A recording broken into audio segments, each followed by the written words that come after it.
Soviet tank crews believed that the new German Panther was more of a mechanical folly than a battlefield threat. They were proven wrong on July 12, 1943, over 200 Panther OSF. D tanks had been deployed by the Wehrmacht near Prokhorovka, and within the first 48 hours, more than 160 had already broken down, caught fire, or been abandoned to maintenance issues. Soviet tankers from the 5th Guards Tank Army scoffed at the German reliance on these seemingly unreliable machines, observed firsthand through binoculars as Panthers stalled or burned along the rolling fields. For a brief moment, the Red Army's confidence was as formidable as their numbers. At Prokhorovka alone, they fielded over 850 T-34-76 and KV-1 tanks, backed by artillery assets ranging from 76 divisional guns to 122 howitzers. It seemed clear that quantity and operational readiness would overwhelm German innovation. But the Panther was not just an engineering failure. Its 75 kW K-42L-70 gun could penetrate up to 138 of armor at 1,000 meters, shattering the notion of Soviet invulnerability.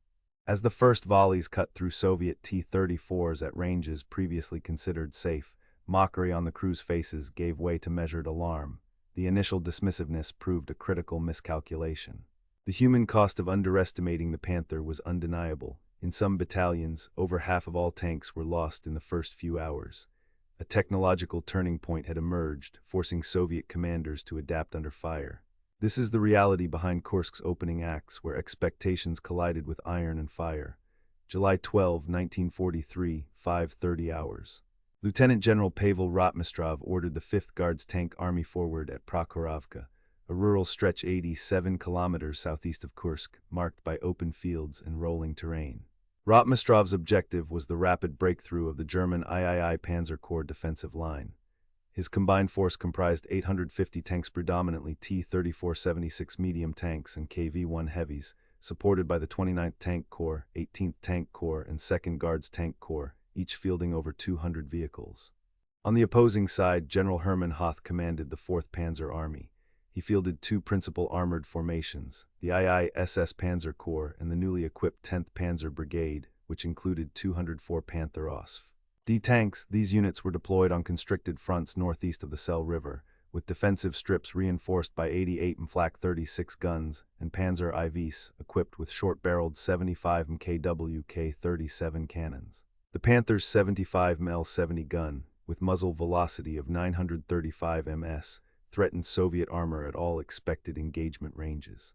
Rotmistrov's staff expected to achieve a breakthrough by exploiting superior numbers and maneuverability, referencing intelligence reports showing Panther losses to breakdowns exceeded 60% before combat initiation.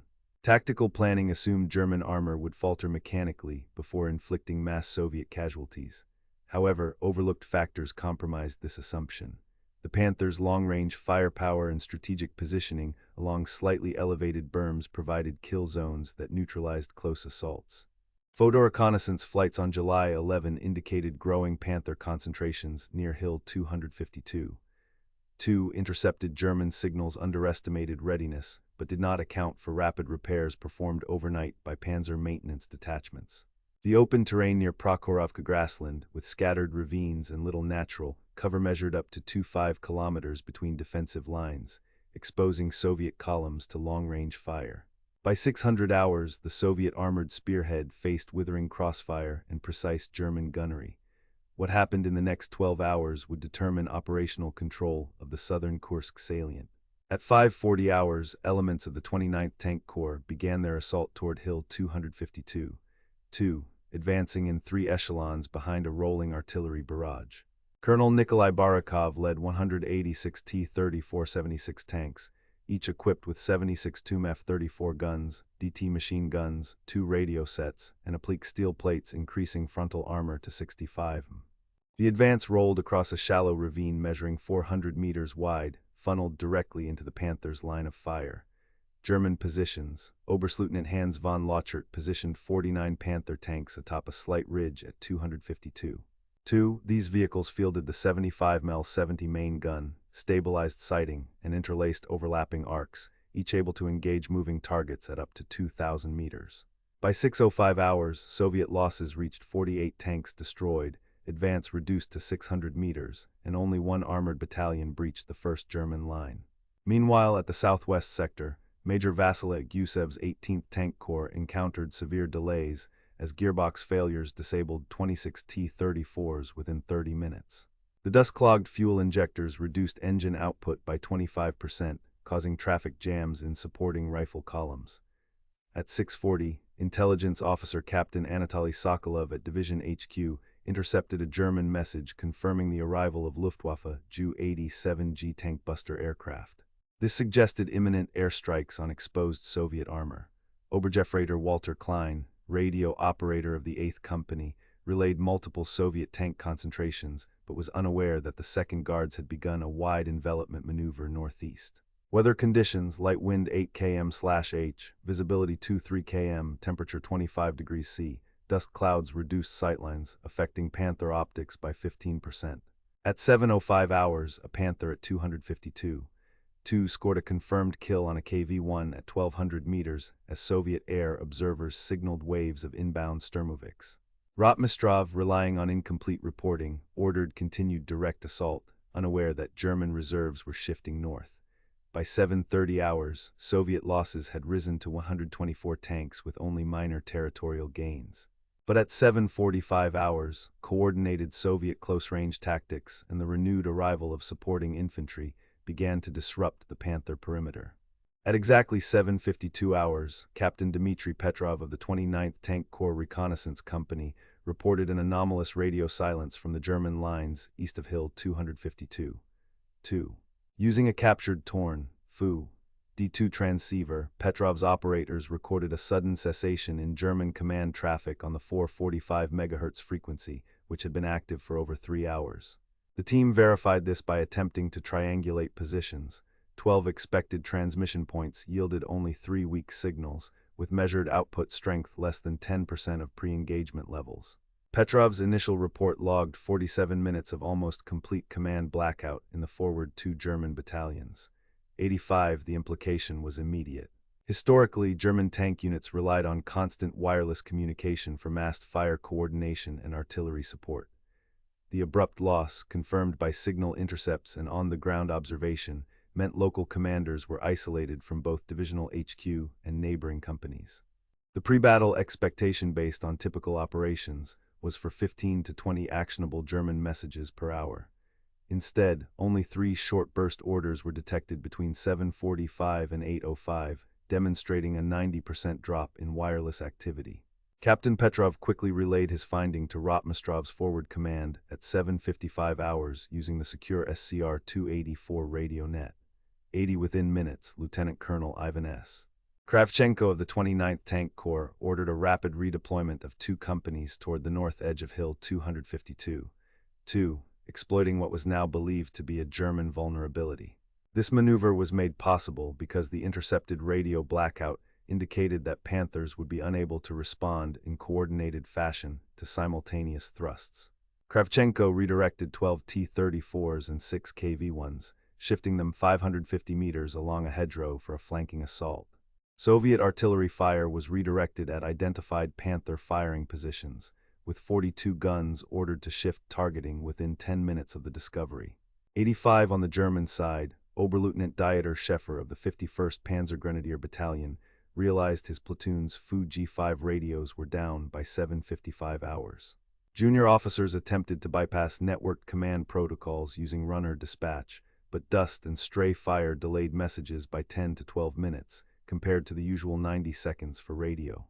The confusion was compounded by ongoing air, artillery, and tank noise, making hand signals impossible at 800 meters. Panzer Regiment signals officers recorded 4 command breakdowns within the first 10 minutes of the blackout. 80 by 8:08 hours, the growing radio silence extended to the 10th Panzer Brigade's southern elements, as confirmed by intercepted traffic from the Soviet Second Guards. Now 3 German battalions spanning over 3 kilometers faced uncoordinated counterattacks. Allied units advanced over 400 meters farther than pre-battle estimates. German defensive cohesion rapidly degraded. Platoons fought isolated, and at least 8 heavy tanks were knocked out without coordinated support. 70, the German Panther OSF-D, fielded at Kursk, used the Fu G5 shortwave radio set, designed for 27 to 33 MHz FM transmission with an 8-watt output, allowing up to 7.5 5 km clear-range communication in open terrain. Its receivers and transmitters, built to military standards, operated reliably under moderate interference and handled up to 3 simultaneous listening frequencies. However, the combination of Russian steppe dust with high humidity measured at 82% on July 12 and battlefield vibrations created microabrasion on contacts and degraded coil windings within hours. Dust intrusion raised internal resistance by 18 to 22%. Test cycles at Krefeld Radio Laboratory in 1942-43 had not simulated the scale of dust and shell concussion exposure seen at Kursk, leaving the radio's rapid failure point untested under actual steppe combat. Maintenance access hatches, heat stress from power surges, and poorly shielded connections contributed to abrupt command network failure. 120, the tactical choice by General Hermann Hoth to concentrate 204 Panthers in narrow formation near Hill 252. 2 originated in a 2100-hour briefing on July 11, aiming to maximize crossfire coverage per Army Group South intelligence summaries indicating Soviet attack vectors. Signal Intelligence Report Heeresgruppe Süd/27C/43, dated July 10, had anticipated only partial Soviet penetration and assumed normal Panther wireless reliability.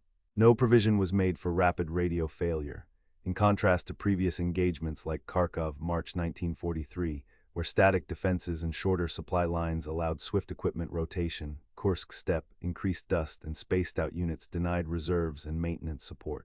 Wehrmacht Doctrinal Feldhandbuch 1942 recommended mobile defense lines with robust signal redundancy, but these conditions forced tighter formations and over-reliance on vulnerable gear.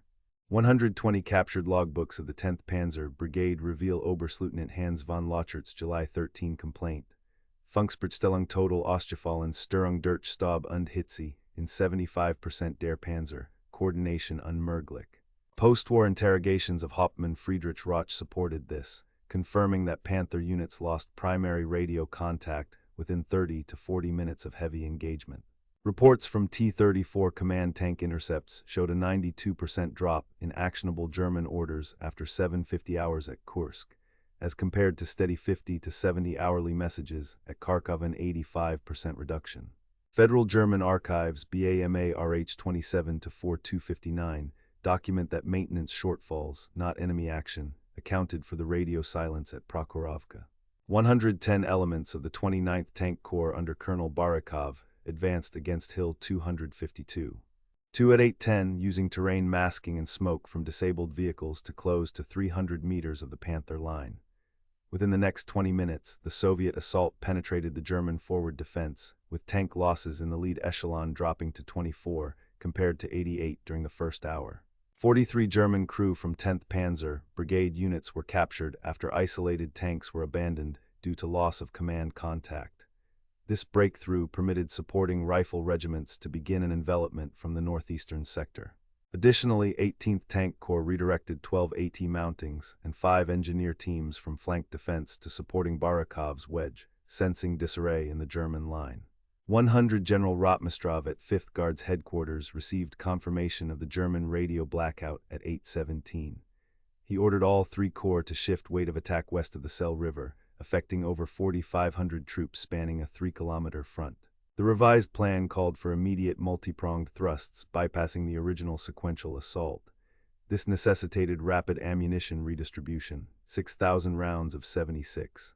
Tomb shells and 180,000 rounds of small arms ammunition rerouted within 1 hour.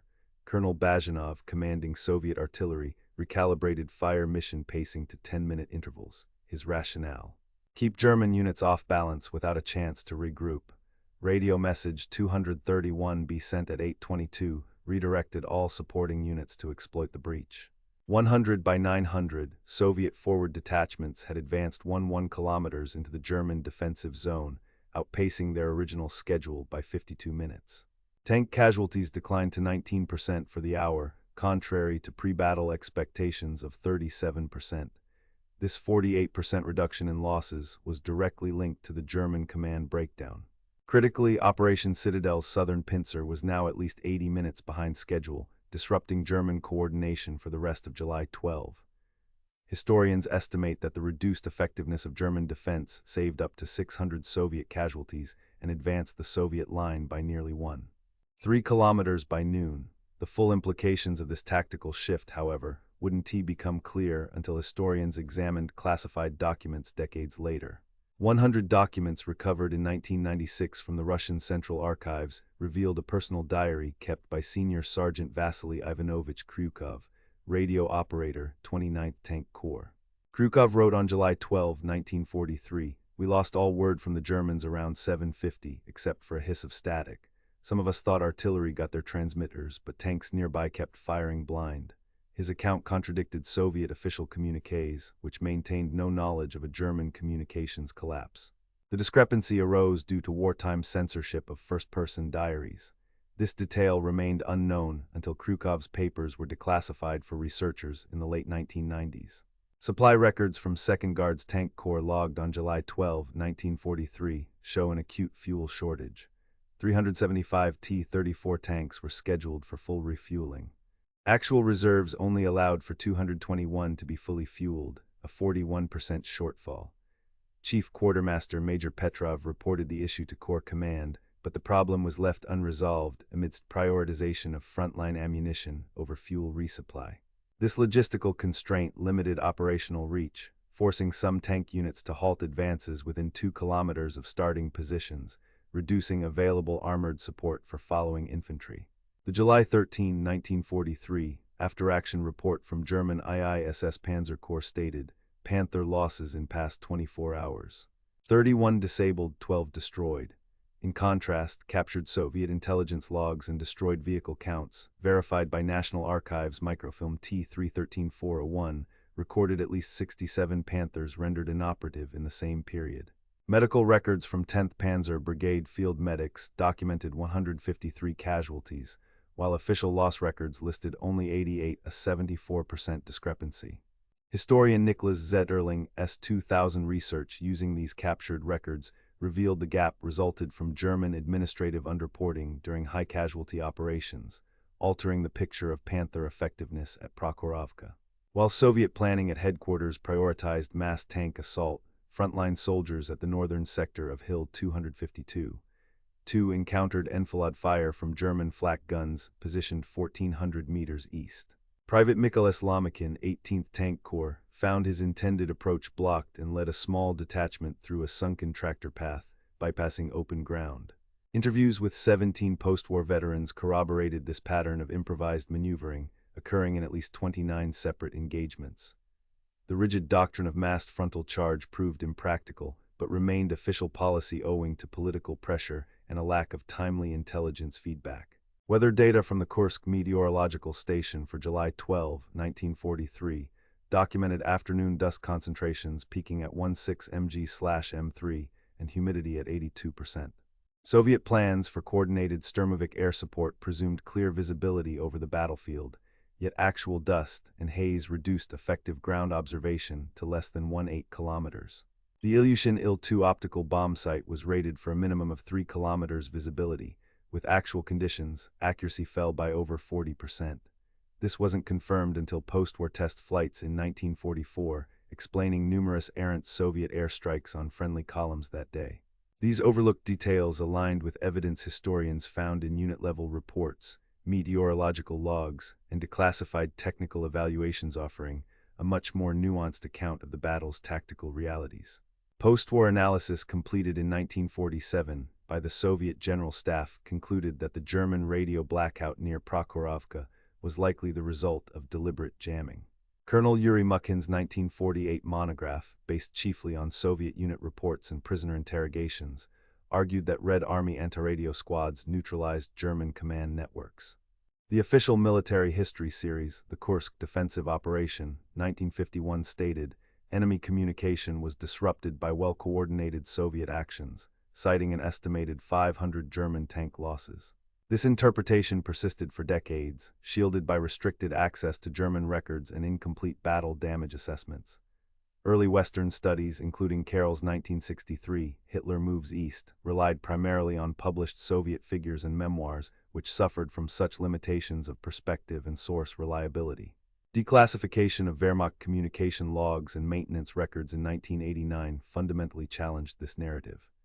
Historian Nicholas Zetterling's 2000 examination of German archives and field reports, alongside Russian radio intercept summaries, demonstrated that technical failure, not jamming, caused the radio silence. Krefeld Radio Laboratories test results showed step dust and power surges damaged Panther sets within hours reproduced during post-war technical trials. Comparing Prokhorovka, July 1943, to the actions at Kharkov, March 1943. At Kharkov, short battles and dry ground produced minimal Panther radio failure, with only 5 sets lost out of 120. At Prokhorovka, 124 of 204 Panther radios failed, a 61% loss rate. This key environmental difference underpinned Soviet breakthroughs unseen at Kharkov, directly linking step dust to command degradation and subsequent defensive collapse. Research published in 2017 by the U.S. Army Military History Institute, synthesizing Soviet, German, and weather data, revised Soviet tank loss estimates at Prokhorovka. Old numbers listed 400 to 600 tanks destroyed. Present consensus, integrating newly available medical and equipment logs, places Soviet irrecoverable losses at 325, a 35% reduction. Historian Valery Zamulin and others propose a still lower figure based on Russian divisional returns, while David Glantz maintains that loss reporting remains fragmentary. The current debate centers on whether command breakdown or equipment shortfall was the principal cause of German defeat, with strategic implications for understanding the failure of Operation Citadel's southern pincer movement. Ivan Pavlovich Melnikov, senior sergeant, 29th Tank Corps, age 27, from Ivanovo, was stationed near the Sel River on July 12, 1943. A textile worker before the war, Melnikov volunteered for armored forces in 1941. At 7:55 hours, Melnikov's T-34 received an order to advance along a hedgerow part of Kravchenko's redeployment toward an exposed German Panther formation. In a 1984 oral history, he described, "I saw the German tanks stop firing, unsure where to turn. My commander shouted and we rushed them from the trees." His bold flanking maneuver destroyed one Panther, enabling 2 other Soviet crews to push forward. Melnikov suffered burns to his left arm and was promoted to platoon leader. After the war, Melnikov worked as a logistics official. When interviewed in 1983 at age 67, he reflected, "It was chance and training. We never thought Germans could lose command so quickly." He died in 1989 in Ivanovo. His testimony is preserved in the Russian State Military Archive. Hans-Georg Lutz, Lieutenant, 10th Panzer Brigade, experienced the same clash from the opposing German side. Captured after abandoning his immobilized Panther, his interrogation on July 13 revealed, "We lost all signals, nothing from Company HQ, nothing from regiment. Everyone acted alone." Post-war, Lutz returned to Germany and in 1965 published a memoir in which he wrote about the confusion at Prokhorovka. His account supported Soviet claims about radio blackout but argued German tankers believed artillery, not technical failure, was to blame for the loss of contact. Katia Stepanova, a civilian nurse attached to the 175th Medical Sanitary Battalion, provided emergency care to wounded tank crew during the engagement. Over 3 hours, she transported severely burned tankers from the front lines under artillery fire. Post-war medical records show she developed chronic respiratory illness from exposure to smoke and chemicals, diagnosed in 1946. Her subsequent advocacy for wounded veterans helped shape Soviet rehabilitation programs. Her experiences, echoed in reports of over 1,500 medical personnel, contributed valuable evidence on the physical and psychological toll of the battle.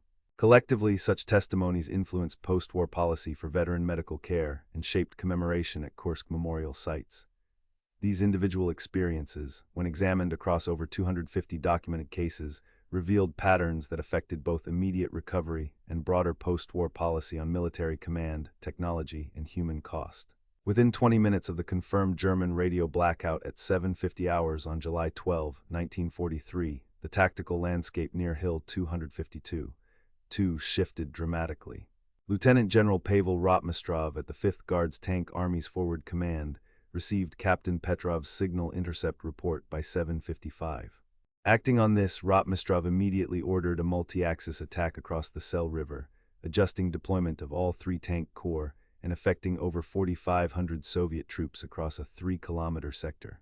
2 companies from the 29th Tank Corps were redirected 550 meters to the north, requiring engineers and mechanics to quickly shift 42 artillery pieces, as well as reroute 180,000 rounds of ammunition and 6,000 shells using over 20 supply trucks by 8:20. By 8:40, the average Soviet advance rate improved from 700 meters per hour to nearly 1250 meters per hour, a 79% increase from the first hour's progress. Within hours, operational plans across the southern Kursk sector had been modified. Operation Citadel's southern pincer, originally scheduled for a coordinated breakthrough on July 12, was delayed by at least 80 minutes due to the loss of German armored cohesion. Colonel Bazhanov revised fire mission intervals from 30 minutes to 10, reallocating 12 additional artillery batteries to exploit the detected gap. 38 Panthers and 26 Panzer IVs, typically deployed for crossfire, were instead scattered to cover isolated sectors, reducing their coordinated effectiveness. This shift forced the cancellation of 5 planned Panther counterattacks. Casualty estimates were revised downward. Original projections of 1,400 Soviet losses dropped to 795, confirmed by end of July 12, a 43% reduction, attributed directly to the degraded German command network and rapid Soviet redeployment. Fuel allocations required sudden revision, with original plans for 375 tanks to receive full refueling reduced to 221 due to supply constraints. Yet the new plan maximized operational range wherever possible, increasing close support infantry advances by 29%. By August 5, 1943, the wider Belgorod-Kharkov offensive outcome reflected these shocks. Belgorod, a primary German supply node, was secured by Soviet forces on August 5, 3 days ahead of original Soviet War Games estimates. The accelerated breakthrough enabled Operation Rumyantsev to commence on August 13, using elements of 5th Guards and newly available 2nd Guards Tank Corps. The German Panther defensive line remained fragmented until at least August 10, delaying any coordinated counteroffensive and preventing potential relief of Axis positions at Kharkov. Personnel changes echoed up the command chain. General Hoth was relieved of field command on August 19, and 4 Soviet officers, including Bazhanov and Kravchenko, received the Order of the Red Banner for their roles. By September 1943, revised tactical doctrine requiring multiple-channel redundant communications was issued across Red Army armored forces, and Wehrmacht directives called for improved radio dustproofing, first trialed in October 1943 by the 2nd SS Panzer Corps. The war's timetable in the southern sector shifted measurably. Soviet offensives planned for mid-August commenced in early August, a net acceleration of 8 to 10 days. Over 2,800 square kilometers, including Belgorod and surrounding districts, came under Soviet control on August 5 rather than the initially projected August 15, freeing up 6 divisions and over 600 armored vehicles for redeployment to the Dnieper front by September 1. This allowed for greater force concentration at the Battle of the Dnieper, impacting the crossing schedule and sowing further disruption in German operational plans. Theater-level assumptions of a continuous German defensive front proved incorrect. By September 5, Soviet forces had established bridgeheads farther west than German planners anticipated by at least 11 days. These operational shifts informed strategic decisions at the highest levels of command throughout the fall 1943 campaign. Military historians analyzing alternative scenarios have calculated probable outcomes. If the German radio blackout near Hill 252, on July 12, 1943 had not occurred, several key dynamics would have changed. The Allied timetable for Operation Rumyantsev could not have commenced until August 19, approximately 6 days later than the actual August 13 start date. This delay is based on the logistical requirement of clearing the Panther line north of Belgorod projected to require a minimum of 4 additional days of coordinated assaults due to expected German resistance. Historian Nicholas Zetterling's 2000 study estimated an additional 1,000 to 1,400 Soviet casualties would have resulted from a fallback reliance on massed frontal charges rather than exploiting the communications breakdown.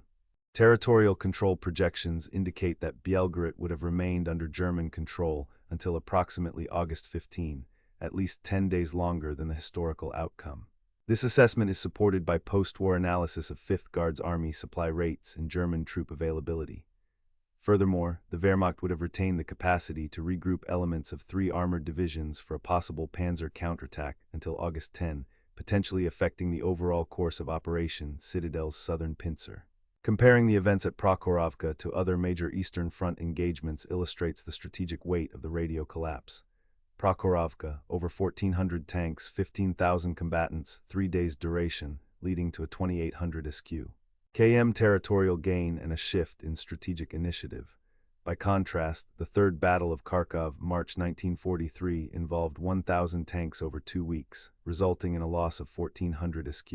km but leaving the German position intact. Operation Bagration, June 1944, committed over 2,400 tanks in a 5-week campaign, liberating 180,000 SQ.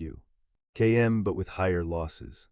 Staff colleges, including the Russian Combined Arms Academy and the German Führungsakademie, analyzed Prokhorovka alongside Kharkov for its demonstration of how command control vulnerabilities can reverse tactical fortunes.